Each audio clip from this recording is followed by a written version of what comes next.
Créer une entreprise, chacun le sait, représente une vraie prise de risque. Alors il y a un an, les bénévoles des plateformes France Initiative, qui accompagnent en moyenne chaque année 200 nouveaux créateurs sur le département, s'attendaient évidemment à une baisse de leur activité de l'ordre de 30 à 40%. Nous pensions qu'avec l'arrivée de la crise, la demande aurait baissé et il n'en est absolument rien, puisque quand nous regardons dans le secteur du Sud-Vendée, en particulier, qui souffre un peu plus actuellement, la demande est de 25% supérieure à ce qu'elle a été l'an passé. Car naturellement, la crise a malgré tout un impact. Si le nombre de créateurs n'a pas diminué, leur profil est un peu différent. Avant la crise, 50% quittaient leur entreprise pour se mettre à leur compte.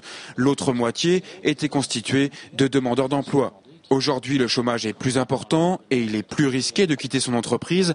Résultat, les proportions ont évolué. 65% des créateurs étaient auparavant demandeurs d'emploi. On a une certaine évolution de personnes qui sont un petit peu au pied du mur et qui, pour sauver leur emploi, pour retrouver un emploi, créent une entreprise, parfois un petit peu plus rapidement qu'ils l'auraient fait en temps plus calme. Car dans un contexte économique évidemment difficile et toujours très incertain, les dossiers sont qui plus est plus fragiles qu'avant.